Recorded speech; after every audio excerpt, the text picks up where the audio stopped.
दोस्तों आज हम बात करेंगे कि ओमिक्रॉन वायरस शरीर के अंगों को नुकसान पहुंचाता है या नहीं।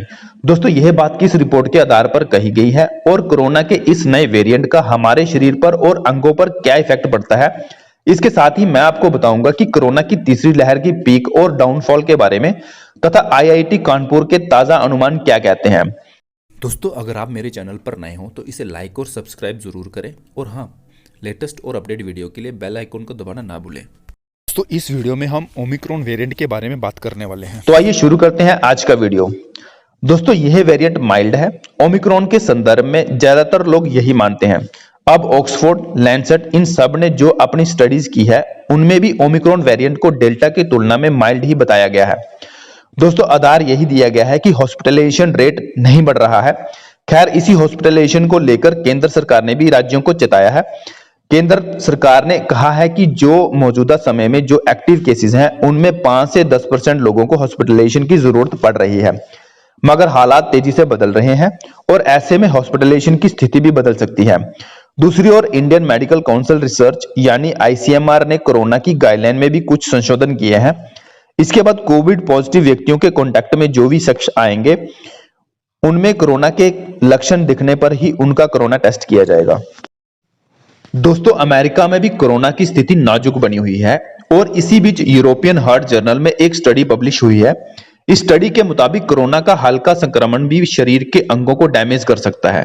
तो अब सवाल यह है कि यूरोपियन हार्ट जर्नल की इस स्टडी का आधार क्या है और इसका परिणाम में कौन कौन से पॉइंट निकलकर सामने आए हैं। यह जानने के लिए हमने बात किया यूके के नेशनल हेल्थ सर्विस में डॉक्टर और साइंटिस्ट अबरिल बत से। जो स्टडी उन्होंने की उसका आधार ये था कि वो देखना चाह रहे थे कि ऐसे पेशेंट जिनको सिर्फ कोविड पॉजिटिव होता है लेकिन वो हॉस्पिटल में उनकी एडमिशन नहीं होती या मतलब उनको माइल्ड सिम्टम्स रहे हों, उनको उनको उन्होंने स्टडी किया तकरीबन 10 महीने के बाद भी, कि 10 महीने के बाद उनके जो सिस्टम्स हैं अलग अलग, जिसमें कि फेफड़े आते हैं, हृदय आता है और जो वेस्कुलर सिस्टम होता है जिसमें आर्टरीज आती हैं, वो और किडनीज और ब्रेन, इनके ऊपर क्या क्या असर रहा, ये उन्होंने जानने की कोशिश की और उन्होंने कंपेयर किया उन लोगों के साथ जो कि बिल्कुल सिमिलर थे, बस उनमें कोविड नहीं हुआ था। तो उनके साथ उन्होंने इसमें कंपेयर किया और इसमें लार्जली यही पाया है कि जो फेफड़े हैं उनमें जो जो जो क्षमता है फेफड़ों की सांस लेने की, वो सांस भरने की भी क्षमता कम होती है और उसकी रेजिस्टेंस भी बढ़ जाती है ऑक्सीजन की थोड़ी सी। तो जिसका मतलब है कि फंक्शनिंग कम हो जाती है।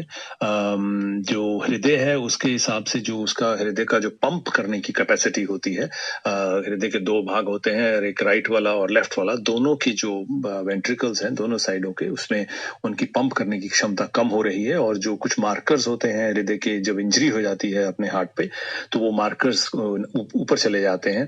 तो वो दोनों मार्कर्स जो है वो भी रेज्ड पाए गए इन इन इन इन इन वॉलंटियर्स में। और जो खून के जो क्लॉट्स बनते हैं वो भी, जो जो थ्रोम्बोसिस होता है डीप वेन्स में, वो भी ज्यादा पाया गया। तो और लास्टली जो किडनीज थी, उनमें जो खून को साफ करने की जो क्षमता है या क्षमता कहें या ग्लोमेरुलर फिल्ट्रेशन रेट जो है, जिस तेजी से वो करते हैं, उसमें भी कमी पाएगी। मतलब किडनीज की फंक्शनिंग पे भी कम हुई है 10 महीने बाद जब उन्होंने इन पेशेंट्स के ऊपर देखा। हाँ, दिमाग के ऊपर जो उनकी अलर्टनेस है उन सब चीजों के ऊपर उन्होंने कुछ खास बुरा असर नहीं पाए। अच्छा डॉक्टर साहब हमें यह बताइए, जैसा कि स्टडी में कहा गया है कि ओमिक्रॉन वायरस की वजह से हार्ट की पंपिंग पावर एवरेज 1 से 2% कम हो जाती है। खून में भी प्रोटीन का लेवल 41% बढ़ जाने की बात इसमें कही गई है। तो अगर इन दोनों चीजों को बॉडी फंक्शनिंग के हिसाब से समझना चाहें तो यह बदलाव शरीर को किस तरह से इफेक्ट कर सकता है।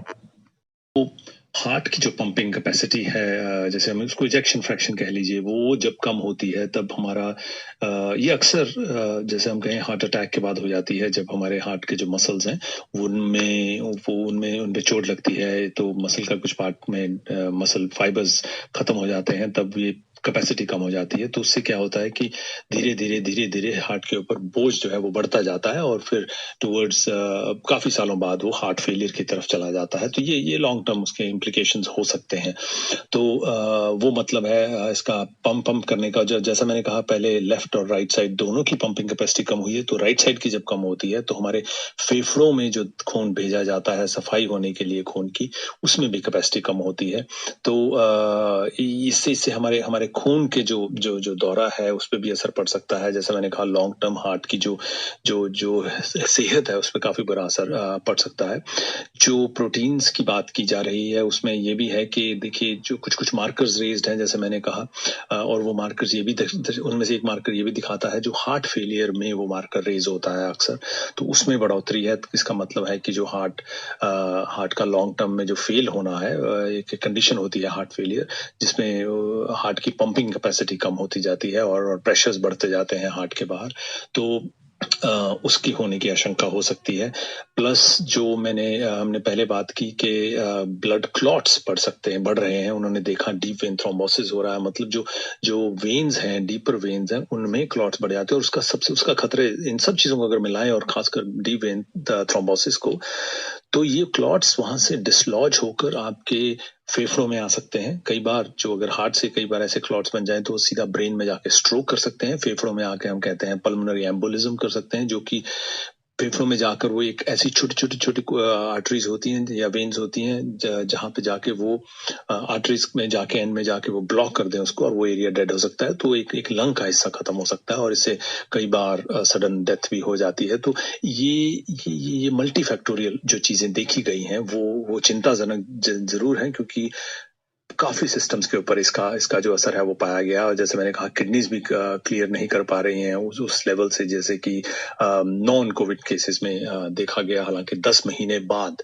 की ये स्टडी है, और ये स्टडी उन लोगों पर है जिनको माइल्ड डिजीज हुई थी और वो हॉस्पिटलाइज भी नहीं हुए। तो हम ये देख सकते हैं कि ओमिक्रा जो कोरोना वायरस है उसके असर हमें अभी और लंबे समय तक देखने को मिल सकते हैं। इनफैक्ट मिलेंगे, जैसी अभी इंडिकेशंस आ रही हैं। दोस्तों ये थे यूके के नेशनल हेल्थ सर्विस सेंटर में डॉक्टर और साइंटिस्ट अविरल बद्र। और अब बात करते हैं तीसरी लहर की पीक की। देश में पिछले 5 दिनों में रोजाना कोरोना के मामले 1 लाख के आंकड़े को पार कर रहे हैं। पिछले 24 घंटे में कोरोना के करीब 1,80,000 मामले देश भर में दर्ज किए गए हैं। इस दफा कोरोना की रफ्तार की अगर बात करें तो महज 10 दिनों में देश में कोरोना के 1 लाख केस हो गए हैं। दूसरी लहर में इस संख्या तक पहुंचने में देश को 50 दिन लग गए थे और पहली लहर में तकरीबन 120 दिन। मौजूदा वक्त में महाराष्ट्र और कोलकाता में सबसे ज्यादा कोविड मरीज मिल रहे हैं। दिल्ली इस मामले में तीसरे स्थान पर है। पिछले 24 घंटे में महाराष्ट्र में तकरीबन 45,000 नए मामले सामने आए हैं। वहीं वेस्ट बंगाल में करीब 24,000 से ज्यादा कोविड केस दर्ज किए गए हैं। दिल्ली में भी यह आंकड़ा पहुंचा करीब 22,000 के आसपास। तो अब लाजमी है कि कोविड के इन बढ़ते आंकड़ों को देखते हुए तीसरी लहर के पीक की भी बातें शुरू होंगी।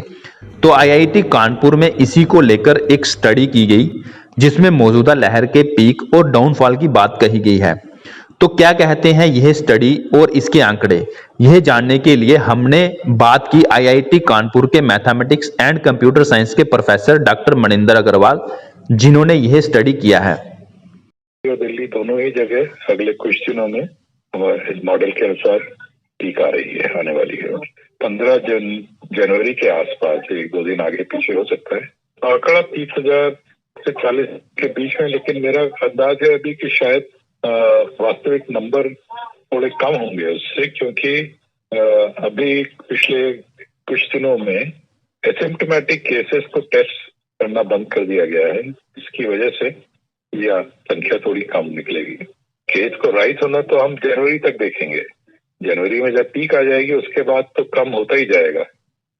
लेकिन जो मैं कह रहा हूँ, मार्च के मिडिल तक आते आते नए केसेस इतने कम हो जाएंगे कि वो मान सकते हैं कि वेव समाप्त हो गई। अच्छा डॉक्टर साहब, हमें यह बताएं कि कोरोना के डाटा की बात करें तो भारत और बाकी देशों में आप क्या फर्क देखते हैं? ये बड़ा स्पष्ट है। ये मैं केवल डेली नए केसेस रिपोर्टिंग की बात कर रहा हूँ। आप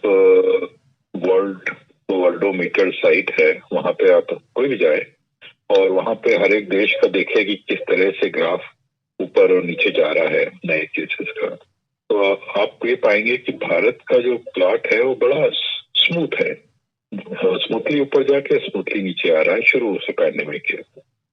कई अन्य देशों में जिसमें कि कई बड़े देश भी शामिल हैं, वहां पे बहुत जिगजैग हो रहा है, ऊपर नीचे इस तरीके से ग्राफ जाता है। तो जिसका मतलब ये है कि डेटा रिपोर्टिंग वहां उतनी अच्छी नहीं है जितनी कि भारत में है। दोस्तों ये थे आईआईटी कानपुर के मैथमेटिक्स एंड कंप्यूटर साइंस के प्रोफेसर डॉक्टर मनिंदर अग्रवाल। ये वीडियो अगर आपको पसंद आया हो तो लाइक और कमेंट करना ना भूलें। धन्यवाद।